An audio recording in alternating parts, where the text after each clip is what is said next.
ಅಖಿಲಾಂಡಕೋಟಿ ಬ್ರಹ್ಮಾಂಡ ನಾಯಕ ರಾಜಾದಿರಾಜ ಯೋಗಿ ರಾಜ ಪರಬ್ರಹ್ಮ ಶ್ರೀ ಸಚ್ಚಿದಾನಂದ ಸದ್ಗುರು ಸಾಯಿನಾಥ್ ಮಹಾರಾಜ್ ಕಿ ಜೈ. ಗುರುವಿನ ಪಾದಾರವಿಂದಗಳಿಗೆ ವಂದಿಸುತ್ತಾ ನಮಸ್ತೆ ಸ್ನೇಹಿತರೆ. ನಾನು ಬಾಬಾರವರನ್ನು ಬಹಳ ವರ್ಷಗಳಿಂದ ಪೂಜಿಸ್ತಾ ಇದ್ದೀನಿ. ಭಗವಂತನಲ್ಲಿ ತುಂಬ ವಿಶ್ವಾಸ ಇಟ್ಟಿದ್ದೀನಿ. ಅನೇಕ ರೀತಿಯಲ್ಲಿ ಅವರನ್ನು ಆರಾಧನೆಯನ್ನು ಮಾಡ್ತಾ ಇದ್ದೀನಿ. ಆದರೂ ಕೂಡ ನನ್ನ ಜೀವನದಲ್ಲಿ ಅನೇಕ ರೀತಿಯ ಸಮಸ್ಯೆಗಳಿದ್ದಾವೆ. ನನ್ನ ಗಂಡ ಸರಿ ಇಲ್ಲ, ನನ್ನ ಗಂಡ ನನ್ನ ಮಾತು ಕೇಳ್ತಾ ಇಲ್ಲ, ಮಕ್ಕಳು ಸರಿ ಇಲ್ಲ, ಮಕ್ಕಳು ಮಾತು ಕೇಳ್ತಾ ಇಲ್ಲ, ನಮಗೆ ಸ್ವಂತ ಮನೆ ಇಲ್ಲ, ಮಕ್ಕಳಿಲ್ಲ, ಹೀಗೆ ಅನೇಕ ರೀತಿಯ ಸಮಸ್ಯೆಯ ಸುಳಿಯಲ್ಲಿ ನಾವು ಸಿಲುಕಿದ್ದೀವಿ. ಆದರೂ ಕೂಡ ನಾವು ಭಗವಂತನನ್ನ ಆರಾಧನೆಯನ್ನು ಮಾಡ್ತಾ ಇದ್ದೀವಿ. ಯಾವ ರೀತಿಯ ಪ್ರತಿಫಲ ಕೂಡ ನಮಗೆ ಸಿಗ್ತಾ ಇಲ್ಲ. ಇನ್ನೇನು ಮಾಡಬೇಕು ಅಂತ ಹೇಳಿ ಕೆಲವರು ಪ್ರಶ್ನೆ ಮಾಡಿದ್ದಾರೆ. ಅವರಿಗೋಸ್ಕರನೇ ಈ ವಿಡಿಯೋ ಆಗಿದೆ ಸ್ನೇಹಿತರೆ. ಅಂದರೆ ಭಗವಂತನಲ್ಲಿ ಯಾವ ರೀತಿ ಪ್ರಾರ್ಥನೆಯನ್ನು ಮಾಡಿದರೆ, ಯಾವ ರೀತಿ ಸೇವೆಯನ್ನು ಮಾಡಿದರೆ, ಅವರಿಗೆ ಏನನ್ನು ಅರ್ಪಣೆ ಮಾಡಿದರೆ ನಿಮ್ಮ ಎಲ್ಲ ಸಮಸ್ಯೆಗಳಿಗೆ ಪರಿಹಾರ ಸಿಗುತ್ತೆ. ನಿಮ್ಮ ಒಂದು ಪ್ರಾರ್ಥನೆಯನ್ನು ಅವರು ಸ್ವೀಕರಿಸಿ ನಿಮ್ಮ ಇಚ್ಛೆಗಳನ್ನು ಈಡೇರಿಸ್ತಾರೆ ಅಂತೇಳಿ ನಾನು ಈ ವಿಡಿಯೋದಲ್ಲಿ ಹೇಳಿದ್ದೀನಿ ಸ್ನೇಹಿತರೆ. ವಿಡಿಯೋನ ಎಲ್ಲೂ ಸ್ಕಿಪ್ ಮಾಡದೆ ಕೇಳಿಸ್ಕೊಳ್ರಿ. ಇದರಿಂದ ನಿಮಗೆ ಸಂಪೂರ್ಣ ಮಾಹಿತಿ ಸಿಗ್ತಾ ಹೋಗುತ್ತೆ. ನನ್ನ ಹೆಸರು ಗಾಯತ್ರಿ. ಶ್ರೀ ಚಾನಲ್ಗೆ ನಿಮಗೆಲ್ಲ ಸ್ವಾಗತ ಸ್ನೇಹಿತರೆ. ಯಾರೆಲ್ಲ ಇನ್ನೂ ನನ್ನ ಚಾನಲ್ನ ಸಬ್ಸ್ಕ್ರೈಬ್ ಮಾಡ್ಕೊಳ್ದೆ ನೋಡ್ತಾ ಇದ್ದೀರೋ ಸಬ್ಸ್ಕ್ರೈಬ್ ಮಾಡಿಕೊಂಡು ಹಾಗೆ ಬೆಲ್ಲೈಕನ್ ಕೂಡ ಪ್ರೆಸ್ ಮಾಡಿದರೆ ನನ್ನ ಹೊಸ ವಿಡಿಯೋಗಳ ನೋಟಿಫಿಕೇಶನ್ ನಿಮಗೆ ಸಿಗ್ತಾ ಹೋಗುತ್ತೆ ಸ್ನೇಹಿತರೆ.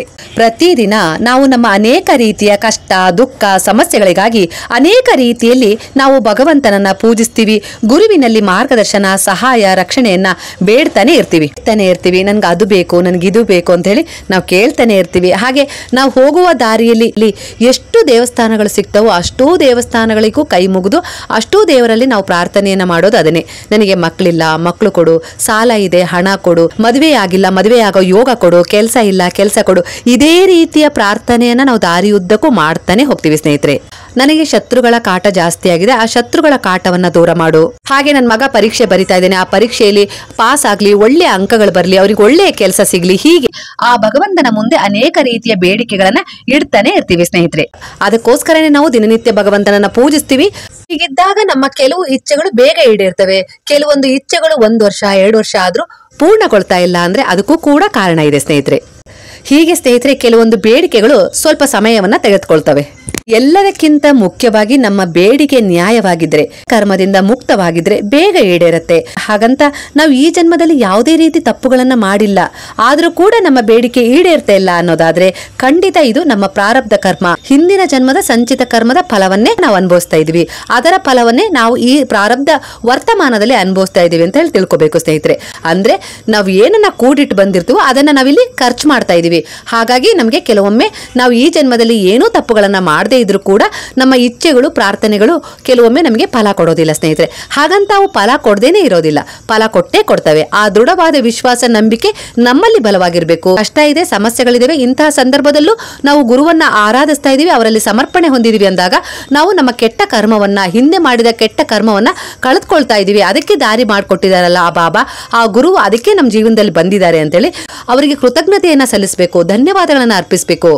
ಕೆಲವೊಮ್ಮೆ ನಾವು ಗುರುವಿನಲ್ಲಿ ಪ್ರಾರ್ಥನೆ ಮಾಡುವ ರೀತಿಯೇ ಸರಿಯಾಗಿರೋದಿಲ್ಲ. ಹಾಗೆ ಕೆಲವೊಂದು ಬೇಡಿಕೆಗಳು ಸ್ವಾರ್ಥವನ್ನೇ ಹೊಂದಿರ್ತವೆ.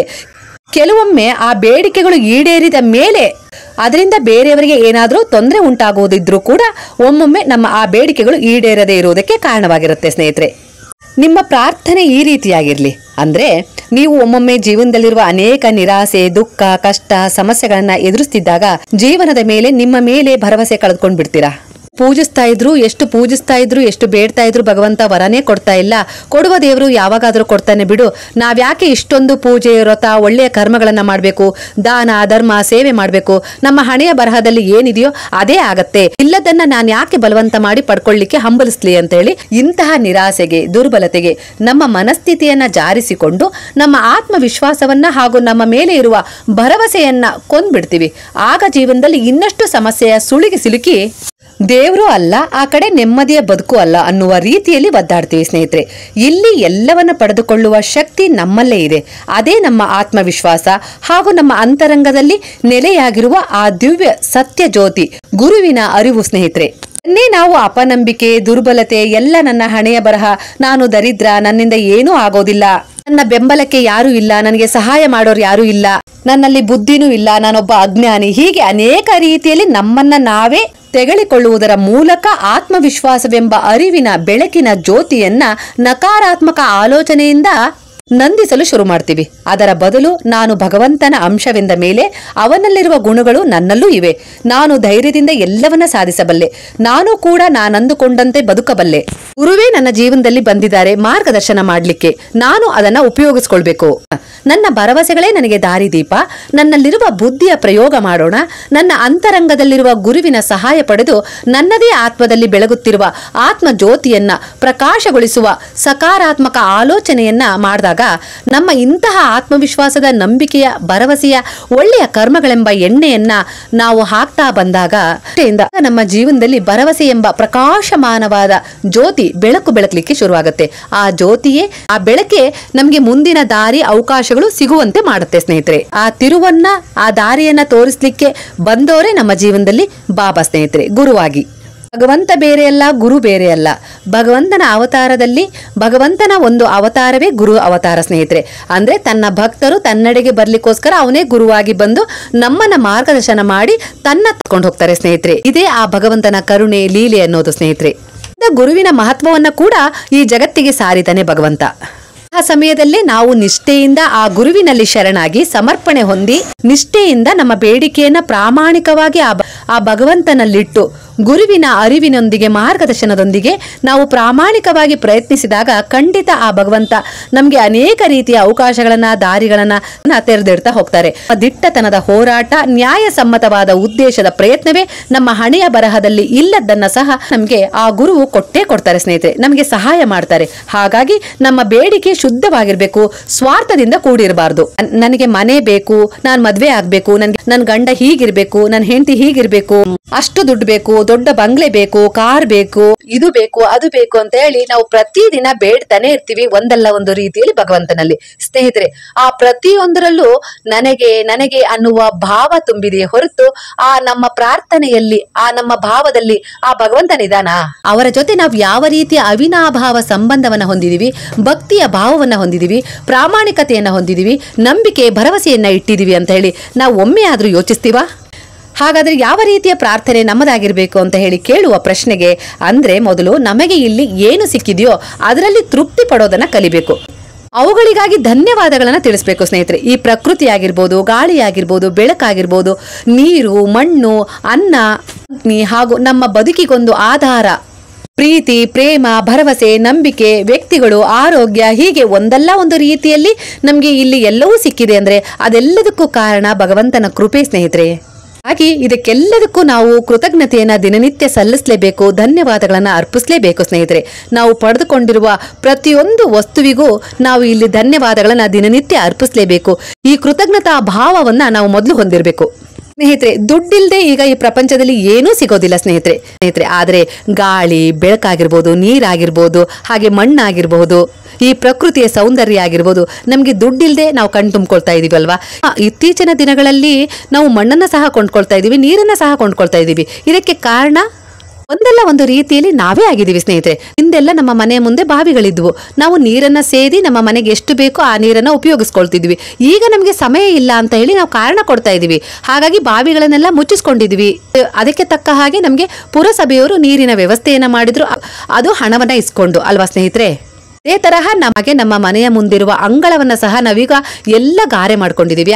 ಯಾಕಂದ್ರೆ ನಮ್ಮ ಕಾಲು ಕೊಳೆ ಆಗ್ಬಾರ್ದು, ನಮ್ಮ ಮಕ್ಕಳ ಕಾಲು ಕೈ ಕೊಳೆ ಆಗ್ಬಾರ್ದು, ಹಾಗೆ ಏನೇನೋ ಉದ್ದೇಶಗಳನ್ನ ಇಟ್ಕೊಂಡು ನಾವು ನಮ್ಮ ಮನೆಯ ಸುತ್ತಮುತ್ತ ಇರುವ ಮಣ್ಣನ್ನ ಗಾರೆಯಿಂದ ಮುಚ್ಚಿಸ್ಬಿಟ್ಟಿದ್ವಿ. ಈಗ ನಮ್ಗೆ ಒಂದು ಹಿಡಿ ತಕ್ಷಣನೇ ಮಣ್ಣು ಬೇಕು ಅಂದ್ರೆ ನಾವು ಆ ಮಣ್ಣು ದುಡ್ಡು ಕೊಟ್ಟು ಕೊಂಡ್ಕೊಂಡು ಬರ್ತಾ ಇದೀವಿ. ನಮ್ಗೆ ಒಂದು ತುಳಸಿ ಗಿಡ ನೆಡ್ಲಿಕ್ಕೂ ಸಹ ಮಣ್ಣು ಬೇಕು ಅಂದ್ರೆ ನಾವೀಗ ಅದನ್ನ ದುಡ್ಡು ಕೊಟ್ಟು ತರ್ತಾ ಇದೀವಿ ಸ್ನೇಹಿತರೆ. ಇದಕ್ಕೆ ಕಾರಣ ಯಾರು? ನಾವೇ ತಾನೇ. ಹಾಗೆ ಮುಂದೊಂದ್ ದಿವಸ ಗಾಳಿನೂ ಕೊಂಡ್ಕೊಳ್ಬೇಕಾಗತ್ತೆ. ಇದು ನಮ್ಮ ದಡ್ಡತನದಿಂದ ಆಗ್ತಾ ಇರೋ ಕೆಲಸ ಸ್ನೇಹಿತರೆ. ಇದು ನಮ್ಮ ದಡ್ಡತನಕ್ಕೆ ನಾವೇ ತೆರಬೇಕಾದ ಬೆಲೆಯಾಗಿದೆ. ಎಷ್ಟು ನಾವು ನಮ್ಮನ್ನ ನವೀಕರಿಸ್ಕೊಳ್ತಾ ಹೋಗ್ತೀವೋ, ಹಾಗೆ ನಮ್ಮ ಸುತ್ತ ಇರುವ ವಾತಾವರಣವನ್ನ ನವೀಕರಿಸಲಿಕ್ಕೆ ಶುರು ಮಾಡ್ತೀವೋ, ಹಾಗೆ ನಮ್ಮ ಮನೆಯನ್ನ ಹೈಜಿನಿಕ್ ಅಂದ್ರೆ ನವೀಕರಿಸಲಿಕ್ಕೆ ಶುರು ಮಾಡ್ತೀವೋ, ಅಷ್ಟೆಲ್ಲ ಸಮಸ್ಯೆಗಳು ನಮ್ಮ ಜೀವನದಲ್ಲಿ ಎದುರಾಗ್ತಾನೆ ಹೋಗ್ತವೆ ಸ್ನೇಹಿತರೆ. ಯಾಕಂದ್ರೆ ದೇಹ ಪಂಚಭೂತಗಳಿಂದ ಆಗಿದೆ.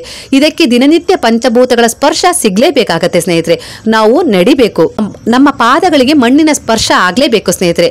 ದೇಹದಲ್ಲಿರುವ ಕೆಲವು ಚಕ್ರಗಳನ್ನ ಜಾಗೃತಗೊಳಿಸಬೇಕು ಅಂದ್ರೆ ನಮ್ಮ ಪಾದ ಮಣ್ಣನ್ನ ಸ್ಪರ್ಶ ಮಾಡ್ಲೇಬೇಕಾಗತ್ತೆ ಸ್ನೇಹಿತರೆ. ಹೀಗೆ ನಾವು ಎಷ್ಟು ಹೈಜಿನಿಕ್ ನವೀಕರಣವನ್ನ ಬಯಸ್ತಾ ಹೋಗ್ತೀವೋ ಅಷ್ಟೇ ನಾವು ದುರ್ಬಲರಾಗ್ತಾ ಬರ್ತೀವಿ. ಯಾವುದೇ ರೀತಿಯಾಗಿ ನಾವು ಈ ಪ್ರಕೃತಿಗೆ ಸ್ಪಂದಿಸೋದೇ ಇಲ್ಲ. ಈ ಸ್ಪಂದಿಸದೇ ಇರೋ ಕಾರಣದಿಂದ ನಮ್ಗೆ ಯಾವುದೇ ರೀತಿ ಕಾಯಿಲೆಗಳು ಬಂದಾಗ ಅದನ್ನ ಎದುರಿಸುವ ಶಕ್ತಿ ನಮ್ಮಲ್ಲಿ ಇರೋದಿಲ್ಲ ಸ್ನೇಹಿತರೆ, ಕ್ಷಮತೆನೇ ಇರೋದಿಲ್ಲ ನಮ್ಗೆ. ಇದಕ್ಕೆಲ್ಲ ಕಾರಣ ಯಾರು? ಇದಕ್ಕೆಲ್ಲ ಕಾರಣ ನಾವೇ ಅಲ್ವಾ? ಸಮಯ ಇಲ್ಲ, ಒತ್ತಡ, ನಾನು ಹೆಚ್ಚು ಗಳಿಸ್ಬೇಕು, ಹೆಚ್ಚು ದುಡಿಬೇಕು, ಎಲ್ಲರ ತರ ನಾನು ದೊಡ್ಡ ದೊಡ್ಡ ಮನೆ ಕಟ್ಟಬೇಕು, ಈ ರೀತಿಯಾಗಿ ನಮ್ಮ ಅತಿ ಆಸೆಗಳೇ ನಮ್ಗೆ ಒಂದೊಂದ್ಸರಿ ಈ ರೀತಿಯ ಸಮಸ್ಯೆಗಳನ್ನ ಉಂಟು ಮಾಡ್ತವೆ ಸ್ನೇಹಿತರೆ. ನಾವು ಇಲ್ಲಿ ತೃಪ್ತಿಯ ಜೀವನವನ್ನ ನಡೆಸೋ ಬದಲು ನಾವು ಏನ್ ಮಾಡ್ತಾ ಇದೀವಿ ಅಂದ್ರೆ ಆಸೆ ಎಂಬ ಜೀವನವನ್ನ ಬೆನ್ನತ್ತಿ ಹೋಗ್ತಾ ಇದೀವಿ. ನಮ್ಮ ಮಾನಸಿಕ ಶಾಂತಿ, ನೆಮ್ಮದಿ, ಆರೋಗ್ಯ ಎಲ್ಲ ಹಾಳಾಗ್ತಾ ಇದೆ. ನಮ್ಮ ಕುಟುಂಬದಲ್ಲೂ ಕೂಡ ಭಿನ್ನಾಭಿಪ್ರಾಯಗಳು ಬರ್ತಾ ಇದಾವೆ ಸ್ನೇಹಿತರೆ. ಇದನ್ನೆಲ್ಲ ಹುಡುಕ್ತಾ ಹೋದ್ರೆ ಒಂದಲ್ಲ ಒಂದು ರೀತಿಯಲ್ಲಿ ಕಾರಣ ನಾವೇ ಆಗಿದೀವಿ, ನಮ್ಮ ಸಮಸ್ಯೆಗಳಿಗೆ ಕಾರಣ ನಾವೇ ಆಗಿದೀವಿ. ಆದ್ರೆ ಪ್ರಶ್ನೆ ಮಾಡ್ತಾ ಇರೋದು ಭಗವಂತನನ್ನ. ಕೆಲವರು ಕೇಳ್ಬೋದು, ಹಾಗಂತ ನಾವು ಕಾಲಕ್ಕೆ ತಕ್ಕ ಹಾಗೆ ಬದಲಾಗ್ಲೇಬೇಕಲ್ವಾ ಅಂತ ಹೇಳಿ. ಖಂಡಿತ ಬದಲಾಗ್ಬೇಕು, ಇಲ್ಲ ಅಂತಲ್ಲ. ಆದ್ರೆ ಒಂದು ಮಾತನ್ನ ನೆನ್ಪಿಡಿ, ಕಾಲ ಬದಲಾಗಿಲ್ಲ. ಅದು ಅಂದ್ ಹೇಗಿತ್ತೋ ಇಂದು ಹಾಗೆ ಇದೆ. ಆದ್ರೆ ಆ ಕಾಲದಲ್ಲಿ ಬದುಕ್ತಾ ಇರೋ ಜನರು ಮಾತ್ರ ನಾವು ಬದಲಾಗಿದೀವಿ ಸ್ನೇಹಿತರೆ. ಕೂಡ ಸೌದೆ ಒಲೆಯಲ್ಲಿ ಅಡಿಗೆ ಮಾಡ್ಕೊಂಡು ಬಾವಿ ನೀರು ಸೇದು ಜೀವನ ಮಾಡೋರು ಇದ್ದಾರೆ ಸ್ನೇಹಿತರೆ. ಆ ಹಳ್ಳಿಯ ಜೀವನ ನನಗೆ ಬೇಡೇ ಬೇಡ, ನಾನು ದೊಡ್ಡ ಸಿಟಿಯಲ್ಲಿ ಬದುಕೋದು ಅಂತ ಹೇಳಿ ಸಿಟಿಯನ್ನ ಅರಸಿ ಆ ಜೀವನವನ್ನ ತ್ಯಾಗ ಮಾಡಿ ಸಿಟಿಯ ಬದುಕಿಗೆ ಹೊಂದಿಕೊಳ್ಳುವ ಬಲವಂತದ ಪ್ರಯತ್ನ ಕೂಡ ಮಾಡ್ತಾ ಇದ್ದಾರೆ ಸ್ನೇಹಿತರೆ ಜನರು. ಆ ಹಳ್ಳಿಯಲ್ಲೂ ಅವರಿಗೆ ದುಡಿಮೆ ಇತ್ತು, ಆದ್ರೆ ಆ ದುಡಿಮೆ ಅವರಿಗೆ ಬೇಡ. ಅವರಿಗೆ ಸಿಟಿಯಲ್ಲಿ ವೈಭವೀಕರಣದ ಬದುಕಿನೊಂದಿಗೆ ದುಡಿಮೆ ಬೇಕು. ಆಗೇನಾಗತ್ತೆ, ಆ ಜಾಗದಲ್ಲಿ ಅತ್ಯಂತ ಹೆಚ್ಚಿನ ಶ್ರಮ ಪಡ್ಬೇಕಾಗತ್ತೆ ನಾವು. ಅಲ್ಲಿ ಯಾವುದೇ ಕಾರಣಕ್ಕೂ ಒಂದು ದಿನನೂ ನಾವು ಮನೇಲಿ ಇರೋ ಹಾಗೆ ಇಲ್ಲ. ಒತ್ತಡದ ಜೀವನ, ಯಾಂತ್ರಿಕ ಜೀವನ, ಅಂದ್ರೆ ಮಿಷನ್ ತರ ಕೆಲಸ ಮಾಡ್ಬೇಕು ನಾವು. ಒಂದು ದಿನ ನಮ್ಗೆ ಏನಾದ್ರೂ ಹುಷಾರಿಲ್ಲ ಅಂತ ಹೇಳಿ ನಾವು ರಜಾ ಹಾಕಿದ್ರೆ ಆ ದಿನದ ಸಂಬಳ ನಮ್ಗಿಲ್ಲ ಸ್ನೇಹಿತರೆ. ಆದ್ರೂ ಕೂಡ ನಮ್ಗೆ ಸಿಟಿ ಲೈಫೇ ಬೇಕು. ಹಾಗಂತಾನೆ ನಾವು ಅರಸಿ ಹಳ್ಳಿಗಳನ್ನ ಬಿಟ್ಟು ವಲಸೆ ಹೋಗ್ತಾ ಇದೀವಿ. ಒಂದು 20-30 ಸಾವಿರ 40 ಸಾವಿರ ಸಂಬಳಕ್ಕೆ ನಾವು ಸಿಟಿಯನ್ನ ಅರಸ್ತಾ ಇದೀವಿ. ಅಲ್ಲಿ ನಾವು ಉಳಿಸೋದಾದ್ರೂ ಎಷ್ಟು ಹೇಳ್ರಿ? ಎಲ್ಲಾ ರೀತಿಯ ಖರ್ಚು ಹೋಗಿ ನಾವು ಹಬ್ಬಬ್ಬಾ ಅಂದ್ರೆ ಒಂದು 10-15 ಸಾವಿರ ಉಳಿಸಿದ್ರೆ ಹೆಚ್ಚಾಯ್ತು ಸ್ನೇಹಿತರೆ. ಅದು ಬಹಳ ಕಷ್ಟಪಟ್ಟು ಉಳಿಸ್ಬೇಕು. ಅದೇ ನಾವು ಹಳ್ಳಿಯಲ್ಲಿ ವಾಸ ಮಾಡ್ತಾ ಇದೀವಿ, 1 ಎಕರೆ ಜಮೀನಿದೆ, ಅರ್ಧ ಎಕರೆ ಜಮೀನಿದೆ ಅಂದ್ರೆ ಅದ್ರಲ್ಲೇ ನಾವು ಶ್ರಮ ಪಟ್ಟು ಏನಾದ್ರೂ ಬೆಳೆಯನ್ನ ಬೆಳೆದು ಪ್ರಾಮಾಣಿಕವಾಗಿ ನಾವು ಒಂದು ತರಕಾರಿಯನ್ನ ಬೆಳೀತಾ ಇದೀವೋ, ರೀತಿಯಾಗಿ ನಮ್ಮ ಗದ್ದೆಯಲ್ಲೂ ನಾವು ಕೆಲಸ ಮಾಡ್ಕೊಂಡು ಎಲ್ಲಾದ್ರೂ ಮಾಡ್ಲೇಬೇಕಲ್ವಾ ಕೆಲಸ ಅಂತ ಹೇಳಿ ಅಲ್ಲಿ ನಾವು ಆಫೀಸಲ್ಲಿ ಕೆಲಸ ಮಾಡ್ತೀವಿ. ಇಲ್ಲಿ ನಾವು ಬೇರೆಯವ್ರ ಗದ್ದೆಯಲ್ಲಿ ಹೋಗಿ ಕೆಲಸ ಮಾಡ್ತೀವಿ ಅಂದ್ರೆ ಅದು ಈ ಭೂಮಿ ತಾಯಿಗೆ ಒಂದು ಸೇವೆ ಮಾಡ್ತಾ ಇದೀವಿ, ಅದರಿಂದ ನಮ್ಗೆ ಹಣ ಬರುತ್ತೆ ಅಲ್ವಾ ಸ್ನೇಹಿತರೆ. ಎಲ್ಲವೂ ಕೆಲಸನೇ ಸ್ನೇಹಿತರೆ, ಯಾವುದನ್ನು ಇಲ್ಲಿ ತೂಗೋ ಹಾಗಿಲ್ಲ. ಎಲ್ಲವೂ ನಮ್ಗೆ ಒಂದಲ್ಲ ಒಂದು ರೀತಿ ಶ್ರಮವನ್ನ ಕೊಡುತ್ತೆ, ಬೆಲೆಯನ್ನ ತಂದ್ಕೊಡುತ್ತೆ. ಈ ಕೆಲಸ ಬೇಡ, ಈ ಕೆಲಸ ಕೀಳರಿಮೆ ಅಂತ ಅನ್ಸ್ಬಿಟ್ಟಿದೆ ನಮ್ಗೆ, ಆ ಕೆಲಸನೇ ನಮ್ಗೆ ಬಹಳ ಒಳ್ಳೆ ಕೆಲಸ ಅಂತ ಹೇಳಿ ಅನ್ಸ್ಬಿಟ್ಟಿದೆ. ನೆಮ್ಮದಿ ಇಲ್ಲದ ಕೆಲಸವನ್ನ ನಾವು ಅರಸಿ ಹೋಗ್ತಾ ಇದೀವಿ. ನಾವು ಹಳ್ಳಿಯಲ್ಲಿ ನಮ್ಮ ಗದ್ದೆ ಕೆಲಸವನ್ನ ಮಾಡಿಕೊಂಡು ಬೇರೆಯವ್ರ ಗದ್ದೆ ಕೆಲಸಕ್ಕೆ ಹೋಗಿ ನಾವು ಕಡಿಮೆ ಖರ್ಚಿನಲ್ಲಿ ನಾವು ಜೀವನ ನಡೆಸ್ತಾ ಹಣವನ್ನು ಕೂಡ ಗಳಿಸಿ ಇಡಬಹುದು. ಹಾಗೆ ನಮ್ಮ ಹಳ್ಳಿಯಲ್ಲಿರುವ ಪ್ರಕೃತಿ ವಾತಾವರಣವನ್ನ ಸವಿಬಹುದು. 1 ತಿಂಗಳು ಕೆಲಸ ಮಾಡ್ಲಿಲ್ಲ ಅಂದ್ರೂ ಕೂಡ ನಾವು ಹಳ್ಳಿಯಲ್ಲಿ ನೆಮ್ಮದಿಯಾಗಿ ಬದುಕಬಹುದು ಸ್ನೇಹಿತರೆ. ಹಳ್ಳಿಯಲ್ಲಿ ಯಾವ ತರ ವಾತಾವರಣ ಇರುತ್ತೆ ಅಂದ್ರೆ ಒಬ್ರಿಗೊಬ್ರು ಸ್ಪಂದಿಸ್ತಾರೆ. ಸಿಟಿಯಲ್ಲಿ ಹಾಗಲ್ಲ ಸ್ನೇಹಿತರೆ. ನಾವು ಸತ್ತಿದೀವಾ ಬದುಕಿದೀವಾ ಅಂತ ಹೇಳಿ ಕೇಳಲಿಕ್ಕೂ ಸಹ ನಮ್ಮ ಹತ್ರ ಯಾರು ಇರೋದಿಲ್ಲ. ಯಾಕಂದ್ರೆ ಎಲ್ಲರೂ ಒಂದಲ್ಲ ಒಂದು ರೀತಿಯ ಒತ್ತಡದ ಜೀವನವನ್ನ ಮಾಡ್ತಾ ಇರ್ತಾರೆ. ಆಗ ಅವ್ರಿಗೆ ಎಲ್ಲಿ ಸಮಯ ಇರುತ್ತೆ? ಅವ್ರದ್ದೇ ಅವ್ರು ನೋಡ್ಕೊಂಡ್ರೆ ಹೆಚ್ಚಾಗಿರುತ್ತೆ. ಇನ್ನೊಬ್ರಿಗಾಗಿ ಸಮಯ ಕೊಟ್ಟು ನೀನ್ ಹೇಗಿದೀಯಪ್ಪ ಅಂತ ಹೇಳಿ ಕೇಳೋ ಅಷ್ಟು ಪುರ್ಸೊತ್ತು ಅಲ್ಲಿ ಯಾರಿಗೂ ಇರೋದಿಲ್ಲ ಸ್ನೇಹಿತರೆ. ಹಾಗಾಗಿ ನಾವು ಯಾವುದನ್ನು ಇಲ್ಲಿ ಅಲ್ಲಗಳೆದು ನೋಡಬಾರ್ದು. ಕೀಳ್ಮಟ್ಟದ ಕೆಲಸ ಹಳ್ಳಿಯಲ್ಲಿರೋದು ತಪ್ಪು, ಸಿಟಿಯಲ್ಲಿದ್ರೇನೆ ಬೆಲೆ ಜಾಸ್ತಿ, ದುಡಿಮೆ ಜಾಸ್ತಿ, ಈ ರೀತಿಯಾಗಿ ನಾವು ಎಷ್ಟು ಹುಡುಕ್ತಾ ಹೋಗ್ತೀವೋ, ಎಷ್ಟು ನಮ್ಮ ಸುಖ ನೆಮ್ಮದಿಯನ್ನ ಅರಿಸ್ತಾ ಹೋಗ್ತೀವೋ ಅಷ್ಟೇ ನಾವು ಒತ್ತಡ ಎಂಬ ಪ್ರಪಾತಕ್ಕೆ ಬೀಳ್ತಾನೆ ಹೋಗ್ತೀವಿ ಸ್ನೇಹಿತರೆ. ಇದು ನಮ್ಮಿಂದ ನಾವು ಮಾಡ್ಕೊಂಡಿರೋ ತಪ್ಪುಗಳು. ಇದಕ್ಕೆ ಭಗವಂತನನ್ನ ಮತ್ತೆ ಪ್ರಶ್ನೆ ಮಾಡ್ತಾ ನಿಂತ್ಕೊಳ್ತೀವಿ, ನೀನು ಹೇಗ್ ಮಾಡ್ಬಿಟ್ಟಿಲ್ಲ ನನ್ನ ಜೀವನ ಅಂತ ಹೇಳಿ. ಸ್ನೇಹಿತರೆ, ಹಾಗಂತ ಸಿಟಿಗೆ ಹೋಗ್ಬಾರ್ದು, ಸಾಧನೆ ಮಾಡಬಾರ್ದು, ಒಳ್ಳೊಳ್ಳೆ ಕೆಲಸಗಳನ್ನ ಪಡ್ಕೊಬಾರ್ದು ಅಂತ ನಾನು ಹೇಳ್ತಾ ಇಲ್ಲ ಸ್ನೇಹಿತರೆ. ಆದ್ರೆ 10-15 ಸಾವಿರ 20 ಸಾವಿರ ಸಂಬಳಕ್ಕೋಸ್ಕರ ನಾವು ದೊಡ್ಡ ದೊಡ್ಡ ಸಿಟಿಗಳನ್ನ ಅವಲಂಬಿಸೋದು ತಪ್ಪಾಗತ್ತೆ ಸ್ನೇಹಿತರೆ. ಯಾಕಂದ್ರೆ ನಾವಿರುವ ಜಾಗದಲ್ಲಿ ಅದಕ್ಕಿಂತ ಹೆಚ್ಚು ಹಣವನ್ನ ಸಂಪಾದನೆ ಮಾಡಬಹುದು. ಹಾಗೆ ನೆಮ್ಮದಿಯಾಗಿ ನಮ್ಮ ತಂದೆ ತಾಯಿ ಬಂಧು ಬಳಗದ ಜೊತೆ ನಾವು ಸಮಯವನ್ನ ಕಳಿಬಹುದು. ಹಾಗೆ ನಾವು ಆರಾಮಾಗಿ ಎಷ್ಟಾಗುತ್ತೋ ಅಷ್ಟು ಕೆಲಸವನ್ನ ಮಾಡಿಕೊಂಡು ನಾವು ನಮ್ಮದೇ ಆದ ಒಂದು ಒಳ್ಳೆಯ ಬದುಕನ್ನ ಬದುಕಬಹುದು. ಆಗ ನಮಗೆ ಬದುಕಲಿಕ್ಕೆ ಒಂದು ಅವಕಾಶ ಸಿಗುತ್ತೆ. ನಾವು ನೆಮ್ಮದಿಯಾಗಿ ಉಸಿರಾಡ್ಬೋದು ಸ್ನೇಹಿತರೆ. ಏನನ್ನಾದ್ರೂ ನೆಮ್ಮದಿಯಾಗಿ ತಿನ್ಬೋದು, ಯಾವ ಕೆಲಸನಾದ್ರೂ ನೆಮ್ಮದಿಯಾಗಿ ಮಾಡ್ಬೋದು. ಯಾರ ಒತ್ತಡನೂ ನಮ್ಗಿರೋದಿಲ್ಲ. ಅದೇ ನಾವು 10-20 ಸಾವಿರಕ್ಕೆ ಬೇರೆಯವ್ರ ಹತ್ರ ಕೈ ಕೆಳಗೆ ಕೆಲಸ ಮಾಡ್ತಾ ಇದೀವಿ ಅಂದ್ರೆ ಎಷ್ಟು ಒತ್ತಡ ಇರುತ್ತೆ ಗೊತ್ತಾ? ಒಂದು ದಿನ ಕೆಲಸಕ್ಕೆ ಲೇಟ್ ಆಗೋದ್ರೆ ಅವ್ರ ಹತ್ರ ಒಂದು ಮಾತು ಅನ್ಸ್ಕೊಳ್ಬೇಕಾಗತ್ತಲ್ವಾ? ಹಾಗಾಗಿ ಆದಷ್ಟು ಸ್ನೇಹಿತರೆ, ಹಳ್ಳಿಗಳಲ್ಲಿ ಜಮೀನಿದೆ, ಮನೆ ಇದೆ ಅಂದ್ರೆ ನಾವಲ್ಲಿ ಆರಾಮಾಗಿ ಬದುಕಬಹುದು ಅಂತೇಳಿ ನಿಮ್ಗೆ ಏನಾದ್ರೂ ಅನ್ಸಿದ್ರೆ ಖಂಡಿತ ನಿಮ್ಮ ಹಳ್ಳಿಗಳಿಗೆ ಹೋಗಿ ಬದುಕುವ ಪ್ರಯತ್ನದ ಮನಸ್ಸು ಮಾಡ್ರಿ. ಒಮ್ಮೆ ಯೋಚಿಸ್ರಿ ಈ ವಿಚಾರದ ಬಗ್ಗೆ. ನಿಮಗೆ ಆರೋಗ್ಯವನ್ನ ತಂದ್ಕೊಡೋದ್ರ ಜೊತೆಗೆ ಮನಸ್ಸಿಗೆ ನೆಮ್ಮದಿಯನ್ನ ತಂದ್ಕೊಡುತ್ತೆ. ಅದ್ರ ಜೊತೆಗೆ ಒಳ್ಳೆಯ ವಾತಾವರಣ ತಂದ್ಕೊಡುತ್ತೆ. ಸಂಬಂಧಗಳಲ್ಲಿ ಪ್ರೀತಿಯನ್ನ ಹೆಚ್ಚಿಸುತ್ತೆ. ಹಾಗೆ ಖರ್ಚುಗಳು ಸಹ ಕಡಿಮೆ ಇರ್ತವೆ. ಆರೋಗ್ಯಭರಿತವಾದ ಅಡಿಗೆಯನ್ನ ನೀವೇ ನಿಮ್ ಕೈಯಾರೆ ಮಾಡ್ಕೊಂಡು ತಿನ್ನುವಷ್ಟು ಸಮಯ ಕೂಡ ನಿಮ್ಗಿರತ್ತೆ. ಸಿಟಿಯಲ್ಲಾದ್ರೆ ಒತ್ತಡ, ಕೆಲಸದಿಂದ ತಡ ಆಗಿ ಬರ್ತೀವಿ, ಮ್ಯಾಗಿ ಮಾಡ್ಕೊಂಡು ತಿಂತೀವಿ, ಇಲ್ಲ ಹೋಟೆಲ್ ಅಲ್ಲಿ ತಿಂತೀವಿ, ಇಲ್ಲ ಪಿಜ್ಜಾ ತಿಂತೀವಿ, ಇಲ್ಲ ಬರ್ಗರ್ ತಿಂತೀವಿ. ಈ ರೀತಿಯಾಗಿ ಬೇಡದ ಆಹಾರವನ್ನ ಬೇಡದ ಸಮಯದಲ್ಲಿ ತಿಂದು ಅನಾರೋಗ್ಯಕ್ಕೆ ತುತ್ತಾಗ್ತೀವಿ. ಇದರಿಂದ ಏನಾಗುತ್ತೆ, ನಾವು ದುಡ್ದು ಅಲ್ಪ ಸ್ವಲ್ಪ ಉಳಿಸಿರ್ತೀವಲ್ವಾ, ಅದೆಲ್ಲ ಖರ್ಚಾಗ್ಬಿಡುತ್ತೆ ಸ್ನೇಹಿತರೆ. ಹಾಗಾಗಿ ನಾನು ಹೇಳಿದ್ದು ಸರಿ ಅಂತ ಹೇಳಿ ನಿಮ್ಗೆ ಅನ್ಸಿದ್ರೆ ಕಮೆಂಟ್ ಅಲ್ಲಿ ತಿಳಿಸ್ರಿ. ತಪ್ಪಾಗಿದ್ರೆ ದಯವಿಟ್ಟು ಕ್ಷಮಿಸ್ಬಿಡ್ರಿ. ನನ್ನ ಮನಸ್ಸು ಎಲ್ಲಿಯವರೆಗೂ ಆಲೋಚಿಸುತ್ತೋ ಅಲ್ಲಿಯವರೆಗೆ ಯೋಚನೆಯನ್ನ ಮಾಡಿ ನಾನು ನಿಮಗೆ ವಿಚಾರವನ್ನ ತಿಳಿಸಿದ್ದೀನಿ ಸ್ನೇಹಿತರೆ. ಈಗ ಬನ್ರಿ, ಹಾಗಾದ್ರೆ ದೇವರಲ್ಲಿ ಯಾವ ರೀತಿ ಪ್ರಾರ್ಥನೆಯನ್ನ ಮಾಡಿದ್ರೆ ಬೇಗ ಫಲ ಸಿಗುತ್ತೆ ಅನ್ನೋದನ್ನ ಹೇಳ್ಬಿಡ್ತೀನಿ. ಇಂತಹ ಪ್ರಕೃತಿ ದತ್ತ ವಸ್ತುಗಳೇ ಆಗಿರ್ಬೋದು, ನಮ್ಮ ಜೀವನವೇ ಆಗಿರ್ಬೋದು, ನಮ್ಮ ಜೀವನಕ್ಕೆ ಸಿಕ್ಕಿರುವ ವ್ಯಕ್ತಿಯೇ ಆಗಿರ್ಬೋದು, ಮಕ್ಕಳೇ ಆಗಿರ್ಬೋದು, ಏನೇ ಸುಖ ಸಿಕ್ಕಿರ್ಲಿ ಅದೆಲ್ಲದಕ್ಕೂ ನಾವು ಮೊದಲು ಭಗವಂತನಿಗೆ ಧನ್ಯವಾದಗಳನ್ನು ಅರ್ಪಿಸಬೇಕು ಸ್ನೇಹಿತರೆ. ಕಷ್ಟ ದುಃಖ ಸಮಸ್ಯೆಗಳಿದಾವೆ ಇಲ್ಲ ಅಂತಲ್ಲ, ಅವು ಯಾವಾಗ್ಲೂ ಇದ್ವಾ. ಹಾಗಾದ್ರೆ ಕಷ್ಟ ದುಃಖ ಸಮಸ್ಯೆಗಳೇ ಇದಾವೆ ನನ್ನ ಜೀವನದಲ್ಲಿ, ಅವಕ್ಕೂ ಧನ್ಯವಾದಗಳನ್ನ ಹೇಳ್ಬೇಕಾ ಅಂತ ಹೇಳಿ ನೀವು ಕೇಳೋದಾದ್ರೆ ಸ್ನೇಹಿತರೆ, ಹಾಗಂತ ಭಗವಂತ ನಿಮ್ಮ ಹುಟ್ಟಿಗೆ ಕಾರಣವಾದಾಗಿನಿಂದಲೂ ಈ ಕ್ಷಣದವರೆಗೂ ನಿಮಗೆ ಕಷ್ಟನೇ ಕೊಟ್ಟಿದ್ದಾನ. ಒಂದು ಕ್ಷಣನೂ ನೀವು ಸುಖ ನೆಮ್ಮದಿ ಸಂತೋಷವನ್ನ ಅನುಭವಿಸಲೇ ಇಲ್ಲ ಸ್ನೇಹಿತರೆ. ಆ ಅನುಭವಿಸಿರುವ ಕ್ಷಣವನ್ನ ನೆನೆದು ಅವನಿಗೆ ಕೃತಜ್ಞತೆಯನ್ನ ಹೇಳುವ ಪರಿಪಾಠವನ್ನ ಇಟ್ಕೊಳ್ರಿ, ಬೆಳೆಸ್ಕೊಳ್ರಿ. ಭಗವಂತ ಎಲ್ಲದನ್ನ ಒಳ್ಳೆ ರೀತಿಯಲ್ಲೇ ಕೊಟ್ಟಿರ್ತಾನೆ. ನಂತರ ನಮ್ಮ ಆಸೆಗಳಿಗಾಗಿರ್ಬೋದು, ಇಲ್ಲ ಒತ್ತಡ ಆಗಿರ್ಬೋದು, ಇಲ್ಲ ಸಂಚಿತ ಕರ್ಮ ಆಗಿರ್ಬೋದು, ನಾವು ತೆಗೆದುಕೊಳ್ಳುವ ತಪ್ಪು ನಿರ್ಧಾರಗಳಾಗಿರ್ಬೋದು, ನಮ್ಮ ಜೀವನದಲ್ಲಿ ನಮ್ಮನ್ನ ಕಠಿಣ ಪರಿಸ್ಥಿತಿಗಳಿಗೆ ಸಿಕ್ಸಿರ್ತವೆ. ಆದ್ರೆ ಭಗವಂತ ಸಂತೋಷ ಕೊಡದೇ ಇರುವ ಮನುಷ್ಯ ಯಾರೂ ಇಲ್ಲ ಸ್ನೇಹಿತರೆ. ಎಲ್ಲರಿಗೂ ಒಂದಲ್ಲ ಒಂದು ರೀತಿ ಸಂತೋಷವನ್ನು ಕೊಟ್ಟಿದ್ದಾನೆ. ಹಾಗೆ ನಮ್ಮಿಂದ ನಾವು ಕೆಲವೊಂದು ತಪ್ಪುಗಳನ್ನ ಮಾಡ್ಕೊಂಡಾಗ ಅದಕ್ಕೆ ನಾವು ನೋವುಗಳನ್ನ ಅನುಭವಿಸ್ತಾ ಇರ್ತೀವಿ. ಹಾಗೆ ಕೆಲವೊಮ್ಮೆ ನಾವು ಈ ಜನ್ಮದಲ್ಲಿ ಏನೂ ತಪ್ಪುಗಳನ್ನ ಮಾಡಿಲ್ಲ, ನನಗೆ ಜೀವನದಲ್ಲಿ ತುಂಬಾ ನೋವುಗಳು ಸಂಕಟಗಳು ಸಿಕ್ಕಿದಾವೆ ಅಂದ್ರೆ ಅವೆಲ್ಲವೂ ನಮ್ಮ ಸಂಚಿತ ಕರ್ಮ ಆಗಿರುತ್ತೆ. ಅದನ್ನ ನಾವೀಗ ಪ್ರಾಮಾಣಿಕವಾಗಿ ಅನುಭವಿಸ್ತಾ ಇದೀವಿ, ಭಗವಂತನ ಸೇವೆ ಮಾಡ್ತಾ ಇದೀವಿ ಅಂದ್ರೆ ಅದನ್ನ ತೀರಿಸಿಕೊಳ್ಳಿಕ್ಕೂ ನಮಗೊಂದು ಅವಕಾಶ ಕೊಟ್ಟಿದೆಯಲ್ಲ ಭಗವಂತ, ಅದಕ್ಕೋಸ್ಕರ ನಿನಗೆ ಧನ್ಯವಾದಗಳು ಅಂತ ಹೇಳಿ ಅವನಿಗೆ ಧನ್ಯವಾದಗಳನ್ನ ಅರ್ಪಿಸ್ರಿ, ಕೃತಜ್ಞತೆಗಳನ್ನ ತಿಳಿಸ್ರಿ. ಹಾಗೆ ನಮ್ಗೆ ಸಿಕ್ಕಿರುವ ಎಲ್ಲ ವಸ್ತುಗಳಿಗಾಗಿ ಪ್ರೀತಿಸ್ರಿ. ಸಂತೋಷ ಸಿಕ್ಕಿರ್ಬೋದು, ಒಳ್ಳೆಯ ಹೆಂಡತಿ ಸಿಕ್ಕಿರ್ಬೋದು, ಒಳ್ಳೆಯ ಮಕ್ಕಳು ಸಿಕ್ಕಿರ್ಬೋದು, ಒಳ್ಳೆಯ ವಾತಾವರಣ ಸಿಕ್ಕಿರ್ಬೋದು, ಇಲ್ಲವೇ ಒಳ್ಳೆಯ ಅಪ್ಪ ಅಮ್ಮ ಅಣ್ಣ ಸಿಕ್ಕಿರ್ಬೋದು, ಅಕ್ಕ ಸಿಕ್ಕಿರ್ಬೋದು, ತಂಗಿ ಸಿಕ್ಕಿರ್ಬೋದು, ಇಲ್ಲ ಸ್ನೇಹಿತರು ಸಿಕ್ಕಿರ್ಬೋದು. ಹೀಗೆ ಯಾರೋ ನಿಮ್ಗೆ ಯಾವುದೋ ರೀತಿಯಲ್ಲಿ ಒಬ್ರು ಅಪರಿಚಿತರೇ ಆಗಿರ್ಲಿ ಸಹಾಯ ಮಾಡಿದ್ರೆ ಅವರನ್ನು ಕೂಡ ಅದು ಕೂಡ ಭಗವಂತನ ಕೃಪೆಯಿಂದಲೇ ನಮಗೆ ಸಿಕ್ಕಿರುತ್ತೆ ಸ್ನೇಹಿತರೆ. ಹಾಗಾಗಿ ಇಂತಹ ಎಲ್ಲ ವಿಚಾರಗಳಿಗಾಗಿಯೂ ನೀವು ಕೃತಜ್ಞತೆಗಳನ್ನ ಧನ್ಯವಾದಗಳನ್ನ ಅರ್ಪಿಸ್ರಿ. ಹಾಗೆ ಗಾಳಿಗೆ, ಬೆಳಕಿಗೆ, ಬೆಂಕಿಗೆ, ಮಣ್ಣಿಗೆ, ಈ ವಾತಾವರಣಕ್ಕೆ, ಪ್ರಕೃತಿಗೆ, ಮರಗಿಡಗಳಿಗೆ, ಪ್ರತಿಯೊಂದಕ್ಕೂ ಎಲ್ಲದಕ್ಕೂ ನೀವು ಕೃತಜ್ಞತೆಗಳನ್ನ ಅರ್ಪಿಸ್ರಿ, ಧನ್ಯವಾದಗಳನ್ನ ತಿಳಿಸ್ರಿ ಸ್ನೇಹಿತರೆ. ಎಲ್ಲದರ ಹಿಂದೆ ಶ್ರಮ ಇದೆ ಸ್ನೇಹಿತರೆ. ಆ ಶ್ರಮಕ್ಕೆ ತಕ್ಕ ಹಾಗೆ ನಮ್ಗೆ ಇವೆಲ್ಲವೂ ಒಂದಲ್ಲ ಒಂದು ರೀತಿಯಲ್ಲಿ ಸಿಕ್ಕಿರ್ತವೆ. ಇದಕ್ಕೆಲ್ಲ ಕಾರಣ ಆ ಭಗವಂತನ ಕೃಪೆ ಸ್ನೇಹಿತರೆ. ಆ ಗುರುವಿನ ಅರಿವಿನ ಮಾರ್ಗದರ್ಶನವೇ ನಮ್ಗೆ ಇದೆಲ್ಲ ಸಿಗ್ಲಿಕ್ಕೆ ಸಾಧ್ಯ ಮಾಡಿಕೊಟ್ಟಿರುತ್ತೆ. ಅದನ್ನ ನಾವು ಎಂದಿಗೂ ಮರಿಬಾರ್ದು. ಹಾಗೆ ನಾವು ಮಲಗುವುದಕ್ಕಿಂತ ಮುಂಚೆ ಭಗವಂತನಿಗೆ ಒಮ್ಮೆ ಕೃತಜ್ಞತೆಯನ್ನ ಹಾಗೂ ಗುರುವಿಗೆ ಧನ್ಯವಾದಗಳನ್ನ ತಿಳಿಸಲೇಬೇಕು. ಹಾಗೆ ಇಂದಿನ ದಿನ ನಾನು ತುಂಬಾ ಖುಷಿಯಾಗಿದ್ದೆ. ಹಾಗೆ 3 ಹೊತ್ತು ಊಟವನ್ನ ಕೂಡ ಮಾಡಿದೆ. ನಿನ್ನ ಸೃಷ್ಟಿಯ ಈ ಪ್ರಕೃತಿಯ ಆನಂದವನ್ನ ನನ್ನ ಕಣ್ಗಳು ತುಂಬಿಕೊಂಡವು. ಹಾಗೆ ಗಾಳಿ, ನೀರು, ಬೆಳಕು, ಮಣ್ಣು ಇವೆಲ್ಲವೂ ನನಗೆ ಸಹಾಯ ಮಾಡಿದ್ದವೆ. ಇವೆಲ್ಲವಕ್ಕೂ ನನ್ನ ಕೃತಜ್ಞತೆಗಳು, ಧನ್ಯವಾದಗಳು ಅಂತ ಹೇಳಿ ಹೇಳ್ರಿ ಮಲಗೋಕ್ಕಿಂತ ಮೊದಲು. ನಾನು ನೆಮ್ಮದಿಯಾಗಿ ಇವತ್ತು ಮನೆಯಲ್ಲಿ ಬಂದು ಮಲಗ್ತಾ ಇದ್ದೀನಿ ಅಂದ್ರೆ ಅದಕ್ಕೆ ಕಾರಣ ನಿನ್ನ ಮಾರ್ಗದರ್ಶನ, ನಿನ್ನ ಕೃಪೆ, ನಿನ್ನ ಅನುಗ್ರಹ, ನಿನ್ನ ಆಶೀರ್ವಾದ. ಅದರಿಂದಲೇ ನಾನು ಜೀವನದಲ್ಲಿ ಇವತ್ತಿನ ದಿನವನ್ನ ಒಳ್ಳೆ ರೀತಿಯಲ್ಲಿ ಕಳೆದೆ ಭಗವಂತ ಅಂತೇಳಿ ಕೃತಜ್ಞತೆಯನ್ನ ಹೇಳಿ ಮಲಗುವ ಅಭ್ಯಾಸವನ್ನ ಮಾಡ್ಕೊಳ್ರಿ. ಹಾಗೆ ಬೆಳಗ್ಗೆ ಎದ್ದ ತಕ್ಷಣ ನಮ್ಮ 2 ಕೈಗಳನ್ನ ಬೊಗಸೆ ರೀತಿಯಲ್ಲಿ ಮುಂದೆ ಚಾಚಿ ಇಂದಿನ ಮತ್ತೊಂದು ದಿನದ ಜೀವನಕ್ಕೆ, ಬದುಕಿಗೆ ನೀವು ನನ್ನನ್ನ ಸಜ್ಜುಗೊಳಿಸಿದ್ದೀರಾ.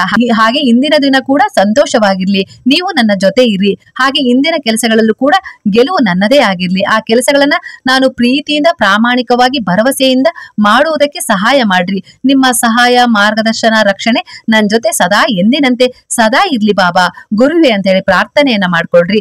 ನನ್ನಿಂದ ಯಾರಿಗೂ ತೊಂದರೆ ಆಗ್ಬಾರ್ದು, ಯಾರಿಂದಲೂ ನನಗೆ ತೊಂದರೆ ಆಗ್ಬಾರ್ದು. ಆ ರೀತಿಯಲ್ಲಿ ನಾನು ಒಳ್ಳೆಯ ಕರ್ಮಗಳನ್ನ ಮಾಡುವಂತಾಗಲಿ ಅಂತ ಹೇಳಿ ಪ್ರಾರ್ಥನೆಯನ್ನ ಮಾಡಿಕೊಂಡು 1 ನಿಮಿಷಗಳ ಕಾಲ ಆ ಗುರುವನ್ನ ನಿಮ್ಮ ಕೇಂದ್ರ ಬಿಂದುವನ್ನಾಗಿಸಿ ಧ್ಯಾನ ಮಾಡಿ ಸಂತೋಷವಾಗಿ ಕಣ್ಬಿಡಿ ಸ್ನೇಹಿತರೆ. ನಿಮ್ಮ ಇಡೀ ದಿನ ಸಂತೋಷದಿಂದ ತುಂಬಿರುತ್ತೆ. ಹಾಗೆ ನಿಮ್ಮ ಈ ಸಂತೋಷದ ಮುಖವನ್ನ ನಿಮ್ಮ ಮನೆಯಲ್ಲಿ ಯಾರಾದ್ರೂ ನೋಡಿದ ತಕ್ಷಣ ಅವರ ಮುಖದಲ್ಲೂ ಕೂಡ ನಗೆ ಮೂಡುತ್ತೆ ಸ್ನೇಹಿತರೆ. ಅವರು ಕೂಡ ಸಂತೋಷವಾಗ್ತಾರೆ, ನಗ್ತಾರೆ. ಯಾಕಂದ್ರೆ ನೀವು ನಗ್ತಾ ನಿಮ್ಮ ದಿನವನ್ನ ಶುರು ಮಾಡಿದಾಗ ಅವರು ನಿಮ್ಮ ನಗು ಮುಖವನ್ನ ನೋಡಿದಾಗ ಅವರ ಮುಖದಲ್ಲೂ ಕೂಡ ಇದ್ದಕ್ಕಿದ್ದ ಹಾಗೆ ನಗು ಬರುತ್ತೆ ಸ್ನೇಹಿತರೆ. ಬೆಳಗ್ಗೆನೆ ಒಂದು ಒಳ್ಳೆಯ ಕೆಲಸವನ್ನ ಮಾಡ್ಬಿಟ್ರಿ, ಒಬ್ರು ಮುಖದಲ್ಲಿ ನಗು ತರಿಸುವಂತದ್ದು ಅಲ್ವಾ ಸ್ನೇಹಿತರೆ. ಇಲ್ಲಿಂದಲೇ ನಿಮ್ಮ ಪಯಣ ದಿನನಿತ್ಯ ಶುರುವಾಗ್ಲಿ.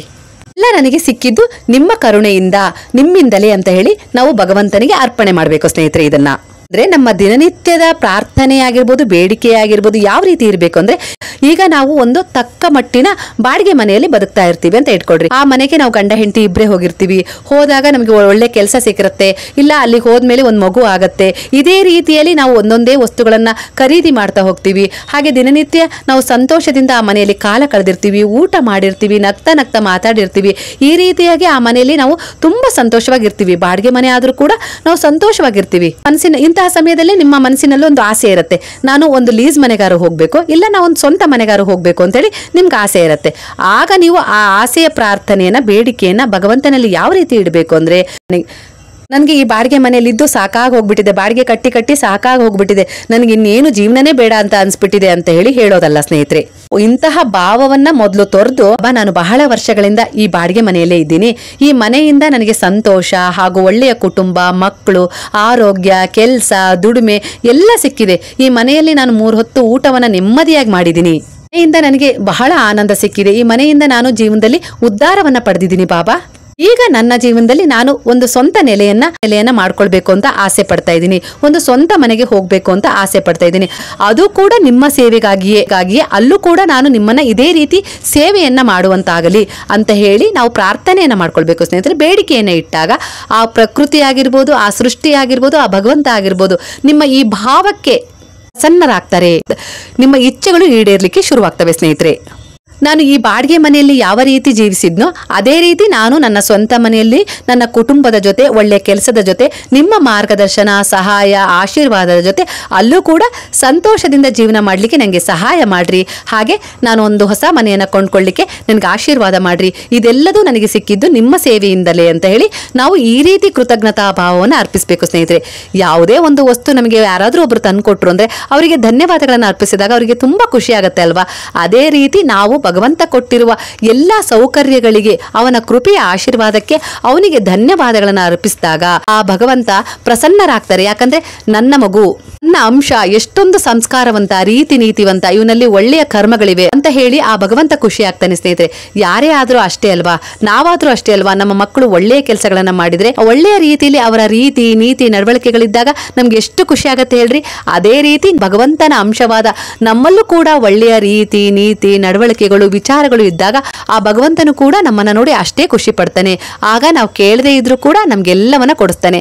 ನಾವಾದ್ರೂ ಅಷ್ಟೇ ಅಲ್ವಾ, ನಮ್ಮ ಮಕ್ಕಳ ಸಂಸ್ಕಾರ, ಒಳ್ಳೆಯ ರೀತಿ ನೀತಿ ನೋಡಿ ಅವ್ರು ಎಷ್ಟು ಒಳ್ಳೆಯವರಾಗಿರ್ತಾರೋ ಅಷ್ಟೇ ಅವರಿಗೆ ನಾವು ಅವ್ರು ಏನೂ ಕೇಳದೇ ಇದ್ರು ತಂದ್ಕೊಡ್ತೀವಲ್ವಾ. ಅದೇ ರೀತಿ ಸ್ನೇಹಿತರೆ, ಹೀಗೆ ಸ್ನೇಹಿತರೆ ನಾವು ಕಷ್ಟಪಟ್ಟು ದುಡಿಮೆ ಮಾಡಿಟ್ಟಿರ್ತೀವಿ, ಆಕಸ್ಮಿಕವಾಗಿ ಸೈಟ್ ಖರೀದಿ ಮಾಡ್ತಾ ಇರ್ತೀವಿ, ಮನೆ ಖರೀದಿ ಮಾಡ್ತೀವಿ, ಒಳ್ಳೆಯ ಕಡೆ ಕೆಲಸವನ್ನ, ಹಾಗೆ ಒಳ್ಳೆಯ ಕಡೆ ಕೆಲಸ ಸಿಕ್ಕಿದೆ, ಹಾಗೆ ಒಳ್ಳೆಯ ವಧು ಸಿಕ್ಕಿದ್ದಾಳೆ, ಒಳ್ಳೆಯ ವರ ಸಿಕ್ಕಿದ್ದಾನೆ. ಆಗ ನಮ್ಗೆ ಎಷ್ಟು ಖುಷಿ ಆಗ್ತದೆ ನೋಡಿ.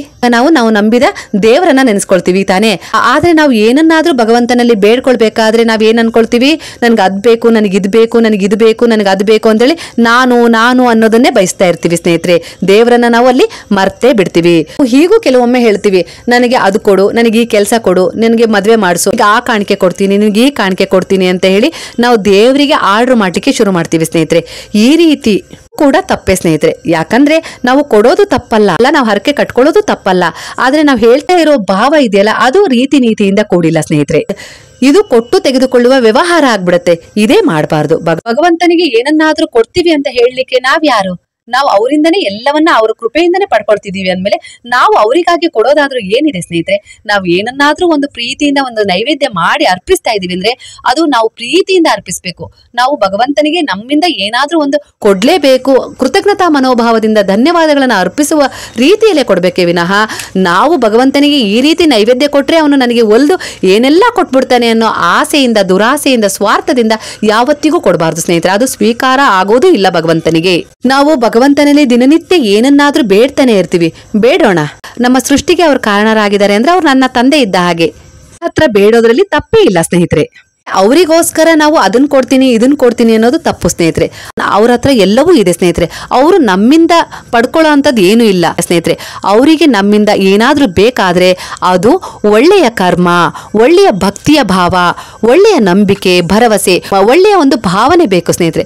ಆ ಭಕ್ತಿ, ಶುದ್ಧವಾದ ಭಕ್ತಿ ಬೇಕನ್ನುವ ಹಸಿವಿನಿಂದನೇ ಭಗವಂತ ಯಾವಾಗಲೂ ಇರ್ತಾನೆ. ಆ ಶುದ್ಧವಾದ ಭಕ್ತಿಯನ್ನ ಅವನ ಪಾದಗಳಿಗೆ ನಾವು ಅರ್ಪಿಸಿದಾಗ ಅವರ ಹೊಟ್ಟೆ ಸಂಪೂರ್ಣವಾಗಿ ತುಂಬುತ್ತೆ. ಹೊಟ್ಟೆ ತುಂಬಿದ ಮನುಷ್ಯ ಹರಿಸ್ತಾನಲ್ವಾ ಸ್ನೇಹಿತರೆ, ಅದೇ ರೀತಿ ಭಗವಂತನ ಆಶೀರ್ವಾದ ನಮ್ಗೆ ಸಿಗ್ತವೆ. ಯಾಕಂದ್ರೆ ನಾವು ಏನೇ ಭಗವಂತನಿಗೆ ಸೇವೆ ಮಾಡ್ತಾ ಇದೀವಿ, ಅಲಂಕಾರ ಮಾಡ್ತಾ ಇದೀವಿ ಅಂದ್ರೆ ಅದು ಎಲ್ಲವೂ ನಮ್ಮ ಸಂತೋಷಕ್ಕಾಗಿ ಕೃತಜ್ಞತಾ ಮನೋಭಾವದಿಂದ ಮಾಡ್ತಾ ಇದೀವಿ ಸ್ನೇಹಿತರೆ. ಧನ್ಯವಾದಗಳನ್ನ ನಾವು ಈ ರೀತಿಯಾಗಿ ಭಗವಂತನಿಗೆ ದಿನನಿತ್ಯ ಸಮರ್ಪಣೆ ಮಾಡ್ತಿದ್ದೀವಿ.